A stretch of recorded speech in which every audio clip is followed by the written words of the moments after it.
guys, welcome to the vlog.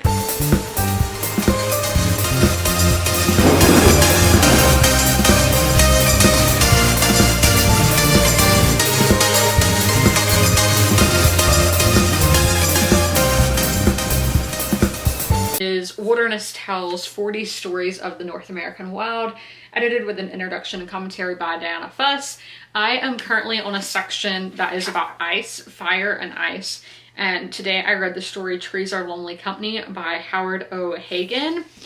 These stories are so desolate. They make, like for the ice and fire one, or fire and ice, I feel so depressed reading them. They just read so sad. And I think that goes with being in somewhere that's covered in ice. Oh my gosh, it is desolate, it's cold, and that's the vibe the stories give off, which I don't know if it's intentional or not, but if so, that is fantastic writing. Next, I am trying to finish this book today, and that is Red Rising by Pierce Brown. This is a science fiction novel at the start of what was originally a trilogy, but more books have been added on, which I don't like when books do that.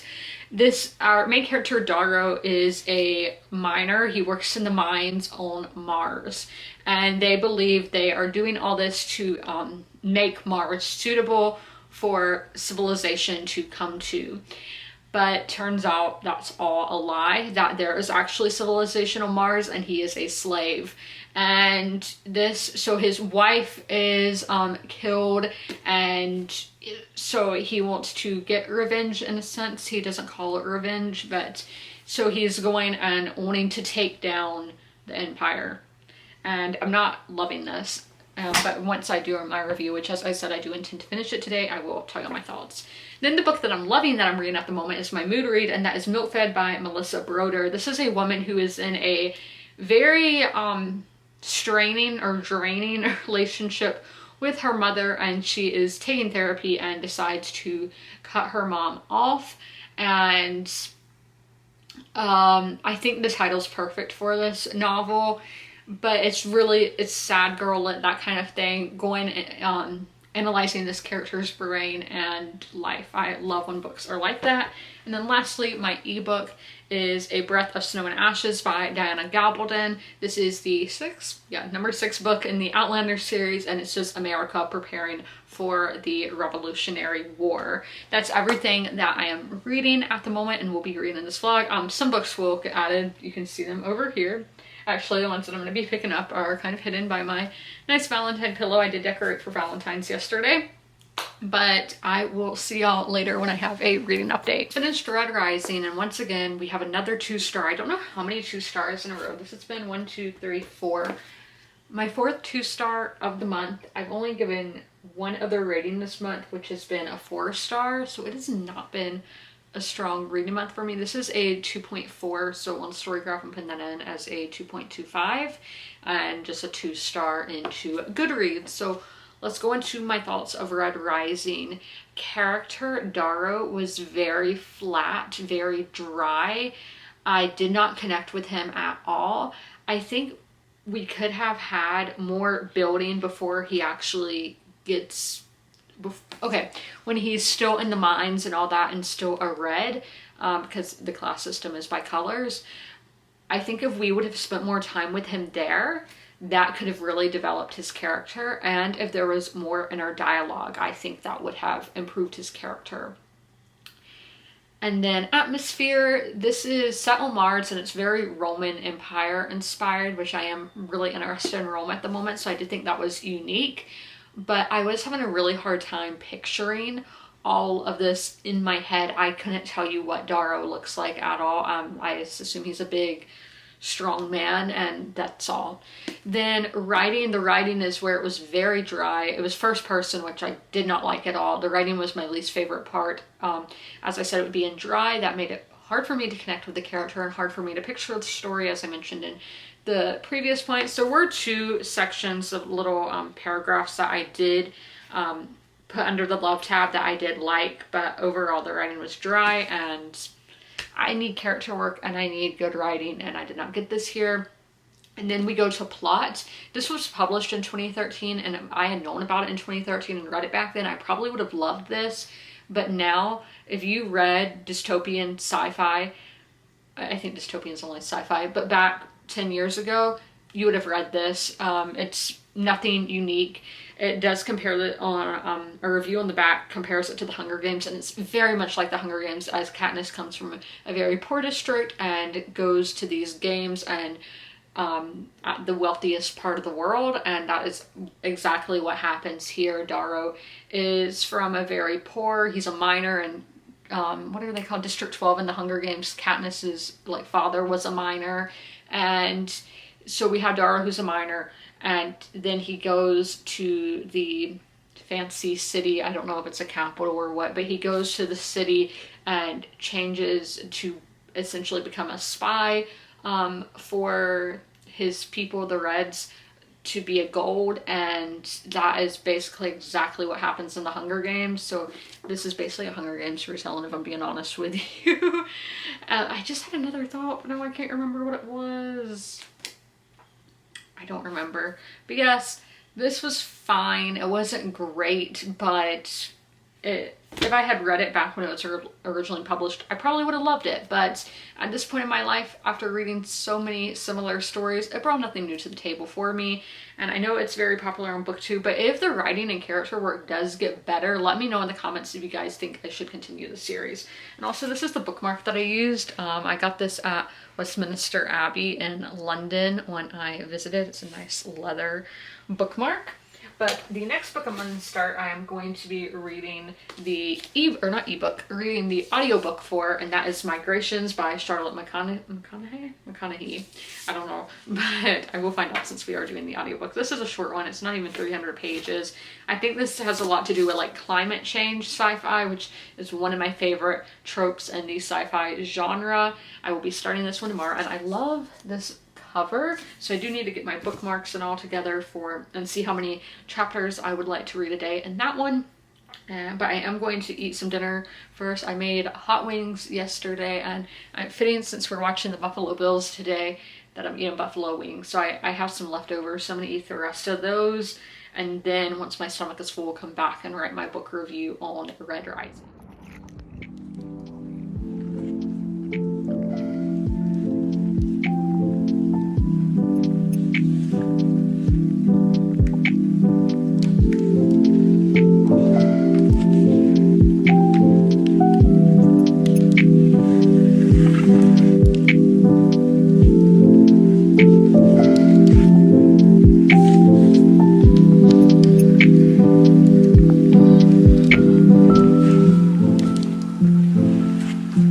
Happy Tuesday. I wanted to update y'all with my reading, and actually let me zoom this in because I like this area to be zoomed in.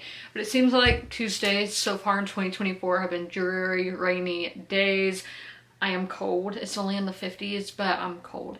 But I did get to the quarter mark, 25% into Wilderness Tales, and I finished up the Fire and Ice section. So my favorite one in this section was The Vagrants of Bern, which came out in 1908, published by Charles G.D. Roberts. This one really showed humanity and the emotions and empathy that humans have, and seeing it displayed in the middle of a snowstorm out in the Canadian wilderness was very well done. I don't think these stories were necessarily emotional, but they didn't have the emotional grip that our ones that were out, ones of escaping in swamps, of escaped slaves, and then ones of the being in a grip of a panther. And my battery's dying.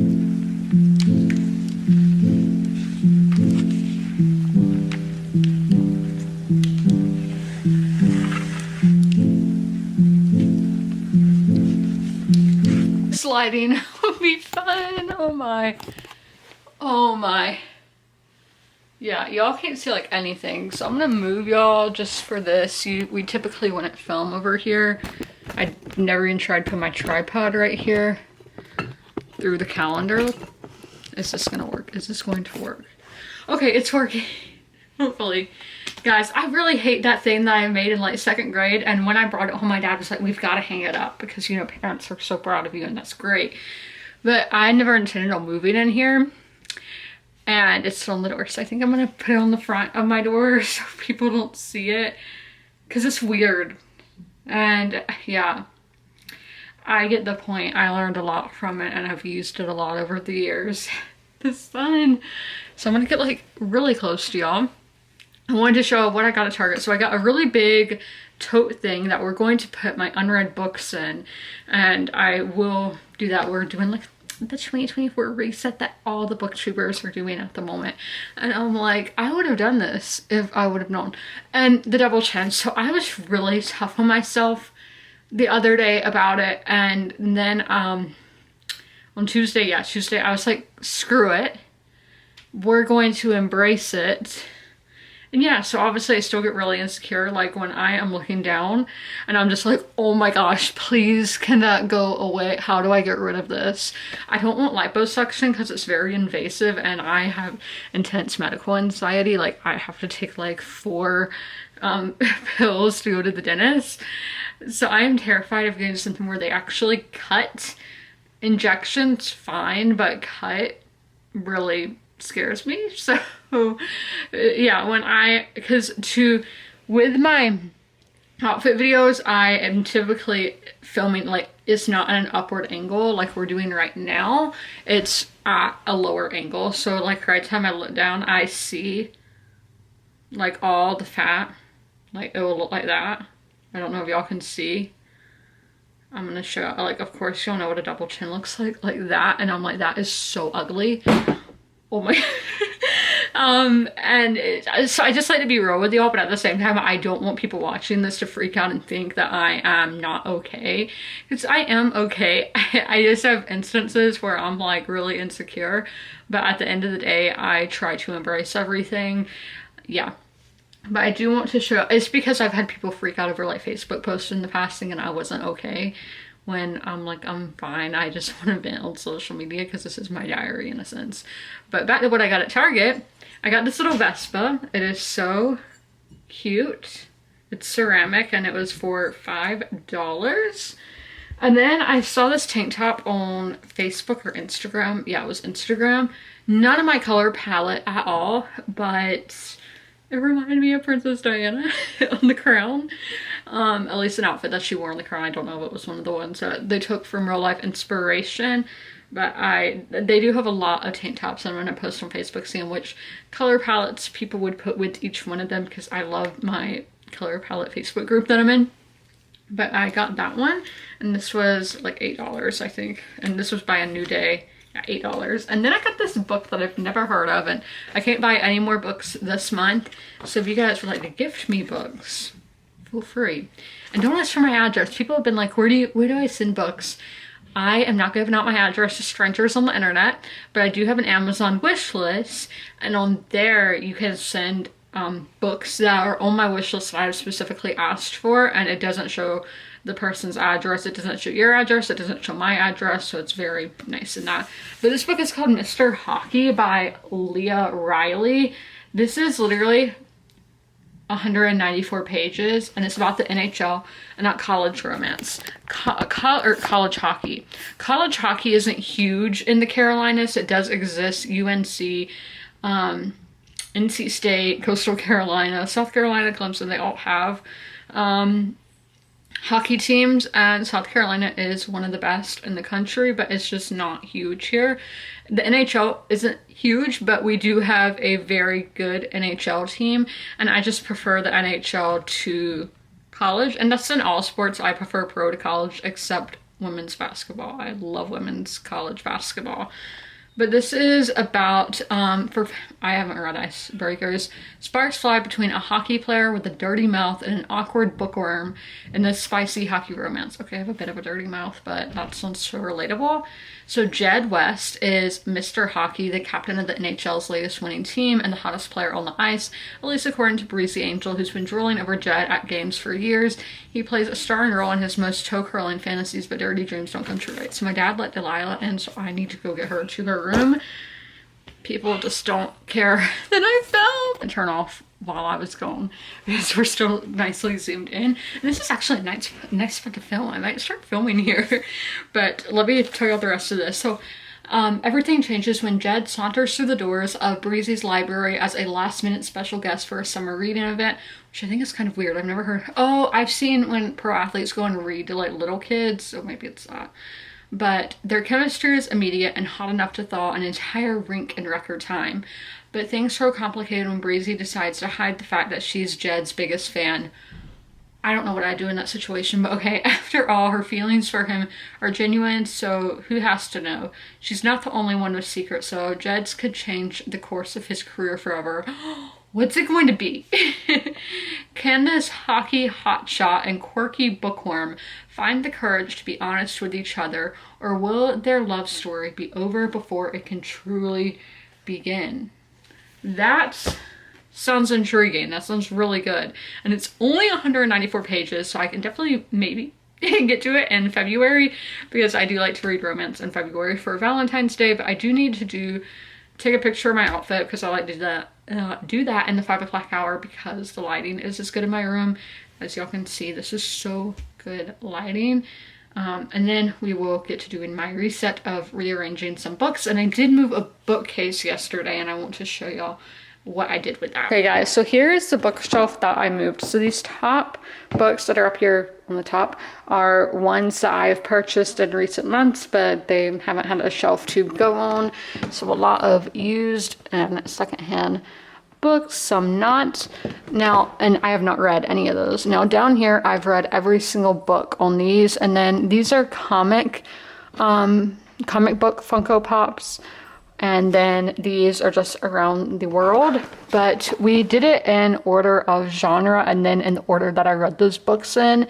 And I really like how I have it by genre, because I haven't done my other shelves like that, except one other, that is this one's like twin bookshelf. But it's so, I don't know, I just haven't been able to do that again. But we have historical, contemporary, nonfiction, fantasy, one sci-fi book right there, and then classics going all through my penguin cloth bound ones. Romance, I love how colorful romance books are. Sci-fi again, because some of these shelves are really short, so that's why it's kind of awkward with the genres. And then some, like this one is in the Stranger Things, and it's not the last book in it, but it was so tall it wouldn't fit on this shelf, because these are really old shelves, like probably 15 years old. But then we have sci-fi with the Themis Files series, then the Stranger Things books, at least some of them, then my Star Wars books, which again, this is going to have to like change. And look, I can barely pull these out, so like not ideal, but you gotta do what you gotta do. So then contemporary, historical, nonfiction, historical. Yeah, there's not really order here. These were just when I started doing it by the order that I read the books in. And then we have another classic. And these actually, no, these were ones that they would have been up here, but again, the size of the bookshelf, the books could not fit up there. So that's why they were just the bigger books that went with these genres, but wouldn't fit on those other shelves. I hate the low waist pants without a belt. Like, there's so much room. It's so awkward. I have to have a belt with these like really high.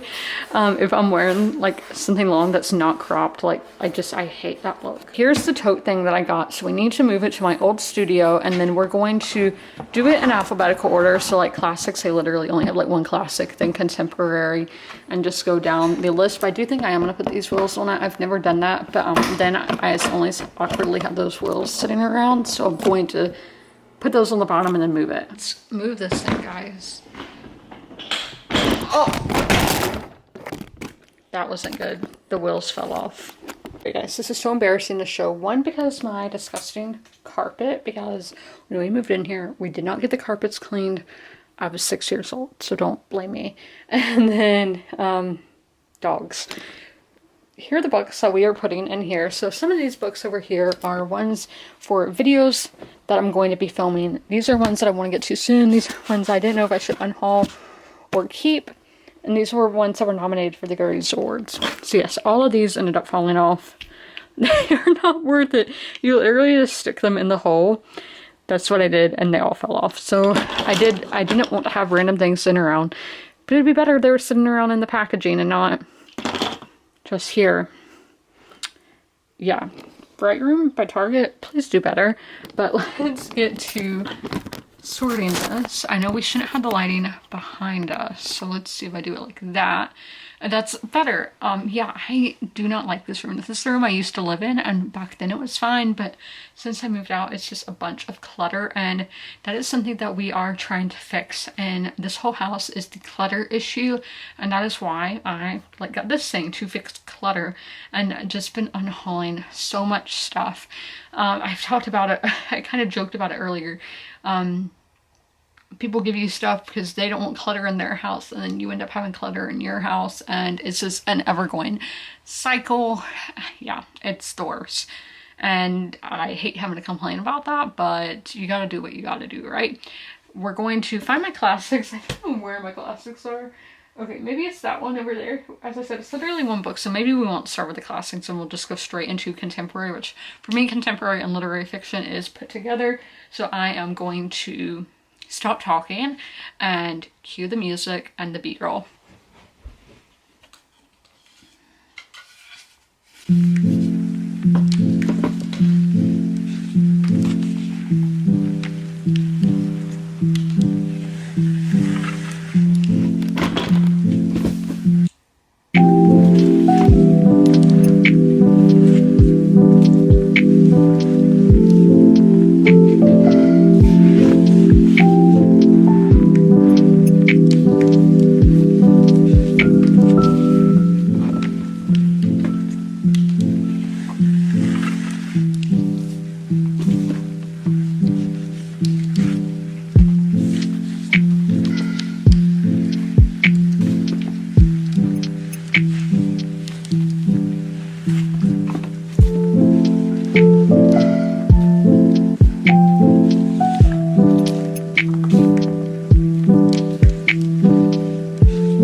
Okay, so here's what it's looking like. So this is contemporary. We got all my contemporary books in here, and then I added my 2 graphic novels, and then we went to fantasy, and this one, who knew I had so many fantasy books, and if you're wondering from the sides, that's what it looks like. And then in here, this is the one that's going to take up everything. Oh, and then the one classic was in there. I don't know if you don't see it, but it's right there. But fantasy, and then going into historical, which we can probably fit about 2 paperbacks in here. So we need to just find 2, maybe 3 on the side that we can fit in here. But I am so happy to be getting this project started. I'm just going to buy one of these every week at Target until there are no books left. So we got through 1, 2, 3, 4, 5 stocks. So that is obviously fantastic, and I'm excited to get this project started. We are back at this angle. I feel like relieved now. I woke up and chose Violence Day. Hold on, I don't want to press play on my audiobook. Okay. Yeah, when I woke up today, I was just like in a violent mood. Not like, I'm not somebody who's actually in a like be violent, but like I chose fire today. That usually happens on Wednesdays. I don't know. I know it's Wednesdays because it's the day that Mad Dog is on First Take. And if you're an ESPN watcher like myself, then you know, because that man like lives my dream. When he gets like really up close to the camera like that, like I want to do that on TV, yelling about random things. It started with me yelling about random posts on Facebook because Facebook is like, I don't know, Facebook is a world of itself. Like, I know Meta is a thing, like it is its own physical plane, another dimension that is literally Facebook. But I did not get to update y'all on migrations yesterday because y'all know my camera died and all that stuff. So we're gonna get a really long update today. And I am loving this. It's more the 4-star category than a 5. I don't think this is going to be a new favorite novel, but I saw so many, basically all my Goodreads friends gave this a 5-star. And then I saw one person give it a 1-star. So I guess it's going to be one that you either love or you hate. But the majority of people I saw were giving it 5 stars. But again, it's not 5-star quality for me, but I do really love it. We're going to go to all my points here. I'm 65% into it, by the way. So first we have a character tab. I put this 21 pages in. Sorry, I had to sit down more. So we're on a ship or a boat. I don't know the difference in ships and boats. A fishing vessel. And there are like 7 people in the crew. And then we have our main character who gets added on. So we have like 8 people, but 7 people that she's going to be dealing with. And so I said, this could get messy. We could have bad character work because there's so many characters, or the relationships of all of them. I'm just saying 8 people in a confined space. Those relationships can get messy. And sometimes just when that kind of stuff is written poorly, I get really upset and angry. But so far, for that, I haven't had any issue. But I do think some of the male characters on the ship, like Mal and is it Day? Or is it Die? I don't remember how to say his name. Those 2 basically irrelevant, but I guess it's just like we had to have all these people here because for a boat to function you need this many people. I don't know if it's because of that, but those 2 are very underdeveloped. I can tell you one is a guy from London and the other is a Korean immigrant who moved to San Francisco and his parents wanted him to like do smart people jobs or whatever, but he went on a fishing vessel. But that's all I can tell you about them. But when they're having their scenes, I'm like, I don't know who's who. So our next tab is one that I loved. These 2, she's showing, our main character, Franny, is showing Ennis, who is the captain of the ship, that she put trackers on these birds to track their migration.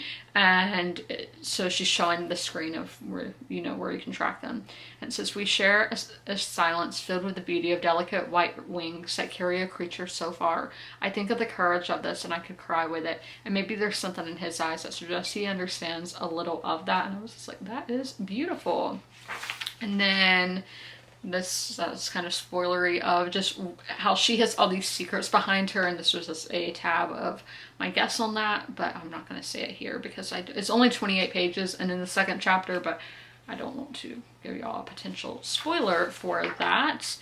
And then the writing is very much enchanting, and I think this quote describes it perfectly. This is a quote by one of my 5-star predicted authors of the year, Gerdaline Brooks. Or I don't know if that's a girl or guy or something else, but this novel is enchanting, but not in some safe fairy tale sense. I thought that was a perfect way to describe it. So Charlotte McConaughey has harnessed the rough magic that sears our souls. I recommend Migrations with my whole heart. Perfect description. We have a orange tab now, so this might not be one I can say. Oh, this book is very informative, and this goes into a really long tangent about how the oceans, how they've been here forever, and how it takes water from the Atlantic going all over, how it all connects, takes 1,000 years. And I thought, whoa. That was a loved tab. And then there was another one that I loved about how I think the title of this book isn't only about the birds, but it's about the migration of human life and the journey that we go on throughout our life. And this is the quote that kind of like confirmed that for me. So my life has been a migration without a destination, and that in itself is senseless. And we have one more tab here that is saying, my favorite part of this has been the setting and just the nature writing, I guess, the world building. The story started out in Greenland, which I am extremely fascinated by, because it's the population of that country is literally double of the town that I live in, and I do not live in that big of a place. It's only 56,000 people that are in Greenland. They don't even have McDonald's in Greenland. And I know, like, you're something if you have McDonald's. It just fascinates me. It's a country where I think there's the most depressed people in the world, which kind of makes sense because seasonal depression, and then they make it all year long. Yeah, that sucks. And then we go down to like St. John's, and we have part of our story in Ireland, and even part, I guess this way, in Australia. And I've loved all of the settings, and I've always been fascinated by Newfoundland. That might be really weird. I think it stems back to my Titanic fascination, and that was like the closest land area to where the Titanic was. Yeah, y'all know the kids who were obsessed with the Titanic as a kid. Me. Titanic, Egypt, Rome, the Roman Empire. I love it. But I have just really loved, and I didn't realize how much Ireland impacted Newfoundland. There's the Newfie accent, and it's basically a mix of Irish and Canadian. I haven't looked it up yet to see what it sounds like, but I am very much intrigued by that, because down here in the southern United States, I live in a coastal region, and there are like Tidewater accents, or like the Outer Banks accent, that are very much Old English of what the English colonists would have sounded like. So I'm always intrigued to learn new dialects. And then we have the Australia factor of how a lot of people who settled Australia were Irish, not necessarily all were convicts, but I think that's really interesting. I watched the Ned Kelly Gang movie. Is that the Kelly Gang? I don't remember the name of the movie, but with George Mackay. And obviously Kelly is an Irish surname. That's my Irish ancestry, is through the Kellys. And so I think I was obviously in the branch that came to America versus Australia, but I really want a big historical epic on Australia. I think the Thornberrys, is that a thing? Oh, it is not Australian, but I want to read something that's multi-generational Australian. And Greenland. I did get a book on Greenland for Christmas. It's actually sitting right over there. It's right there. I see it. That would be good to pair with this one, but I'm not going to do that at the moment because I don't have the time to pick up a big nonfiction, especially on a new topic. But I've been talking for 8 minutes, and I still have to update y'all on Milk Fed later, but I'm going to go have some dinner, and I'm thinking of buying a spreadsheet on Etsy.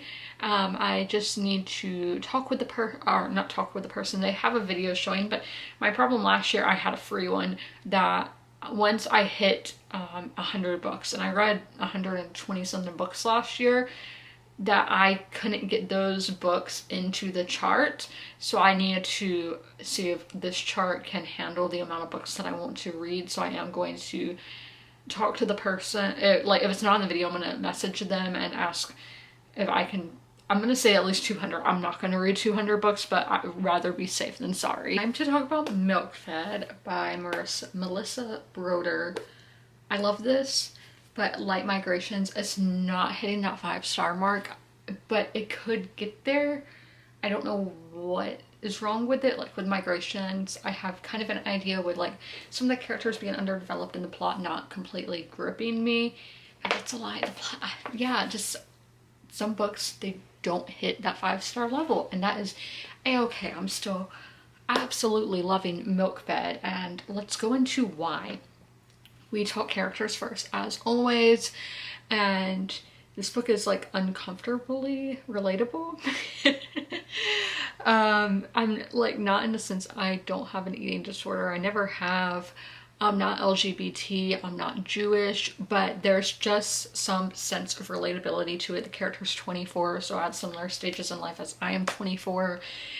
And I'm just so emotionally connected with the character.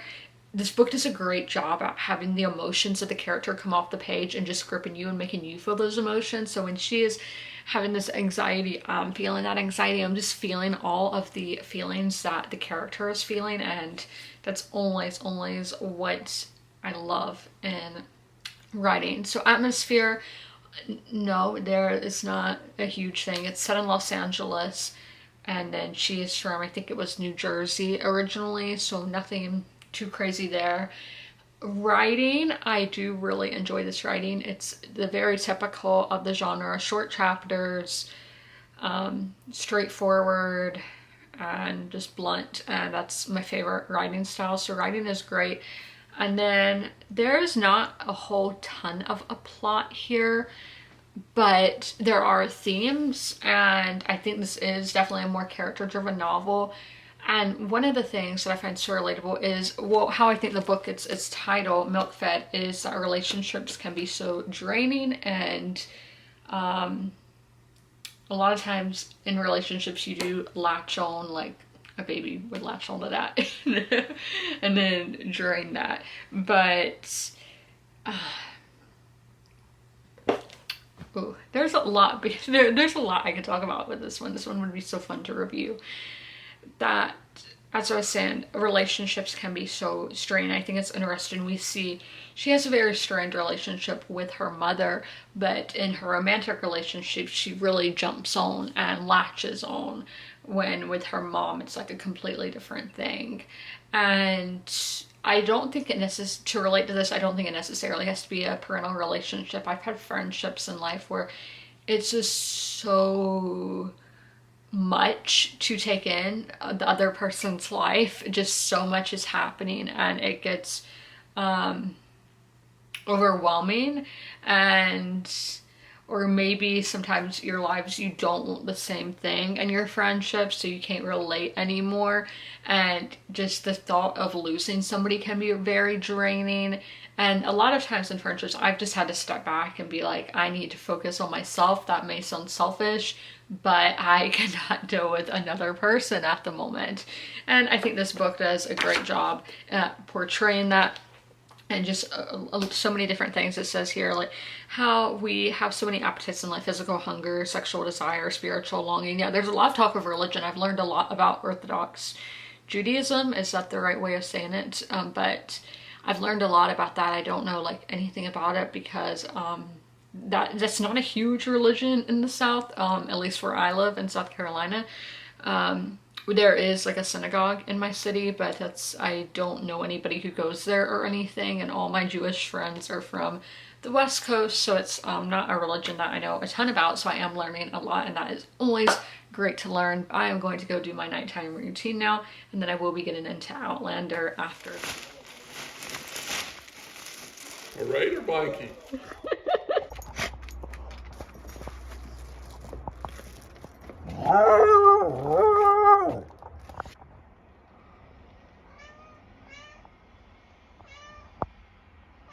Hey guys, happy Thursday. I just finished Migrations, and this is the best book I've read this month. It got a 4.40, so I put that in as a 4.25 into Storygraph. I never know because I do it with Call Pal, so I never know. I'm like, should I put this as a 4.25 or a 4.5 or a 4.50? So I did a 4.25 because you don't round it up because it was 2 after the 4. Yeah, but this is definitely the best book that I've read this month. I do think I gave it the same rating that I gave Wanderers, but I loved this one throughout the whole story. When with Wanderers, it took me a while to get into, but I mean, this one's not even 300 pages when Wanderers was, what, like 700 pages? I don't remember the length, but we'll talk about we'll review it right now. I'm not gonna write my review till after I eat. Y'all know I like to write when I have a full belly. But 3 words to describe the book: enchanting, emotional, and symbolism. And then, so yeah, as I said, I give it a 4-star. Character work, I gave the characters a 4. It's hard to say I love the character. I love this journey, this migration that I went on with Franny, but she's not a good person, so I wouldn't want to know her personally, but I love the journey we went on with her. I loved finding out who she is as a person, and I loved, in a sense, of the wanderer that she is. But I don't, so that seems like I'd give it a 5-star, but we're giving it a 4 because some of the side characters, I don't get what their motives were and why they would go on this journey with her, and then some just were not that developed. Atmosphere, I gave it a 5 out of 5. Ireland is such a poetic place, such an enchanting place. It's because it's just so many stories. So like every story I read that comes out of Ireland, I give it like, I love it. I don't think I've given it one below 4-star. And it just to see its impact, that country's impact on other countries, be it Canada, Australia, I think it was amazing. And I loved the nature writing in this. It was very good. So writing gets a 4-star. The writing stuff was good. It was very informative. As I said, enchanting, again, because that's one of the main words I used to describe it. Plot, I'm giving a 4 just because it did not have that 5-star quality for me. There was nothing extremely wrong with the plot, but I love the symbolism and themes that were presented with, she is the bird in a sense. She is the Arctic tern. And I love the symbolism that was in the plot, and how this isn't necessarily a climate change novel. That is the backdrop, but I think the main focus is the journey of life through this woman. Intrigue was a 5. I was constantly wanting to know what was happening, constantly making theories, and my theories were not always correct, and I love when I can't predict it correctly. Then logic, 5, as I said, very informative. I learned a ton, and enjoyment, this just felt like a 4-star read for me, so I gave the enjoyment a 4. So yes, I love this. I definitely recommend picking it up. It does get dark at times. I wouldn't say it's a dark book, but there are some trigger warnings, so definitely look up those trigger warnings before picking it up. And I do highly recommend the audiobook as well, as I followed along with the audiobook. But tomorrow we'll be starting, but this won't be in the vlog because I don't vlog on Fridays. I edit on Fridays. I will be starting Authority by Jeff Vandermeer. I will be doing the ebook. This was a gift from Ben, so thank you, Ben. I felt the first book was all right, so I don't have my hopes high for Authority. I think this will just be a 3-star read, but you never know. And as I said, I will be doing the ebook for that one. So this is the bookmark that I used for migrations. This Jack the Skeleton in 01 from Lit Joy Crate. I'm going to be ending the video here. I hope you guys enjoyed. If you made it all the way through, leave any kind of snow emoji in the comments below. If you guys would like to follow me on any other social media, my link tree is down below in the description with all my links to TikTok, Instagram, Twitter, Facebook, wherever you would like to find me. And as always, comment, rate, and subscribe. And don't forget to ring that notification bell to be notified when all my videos go live. I'll see you in the next one. Bye.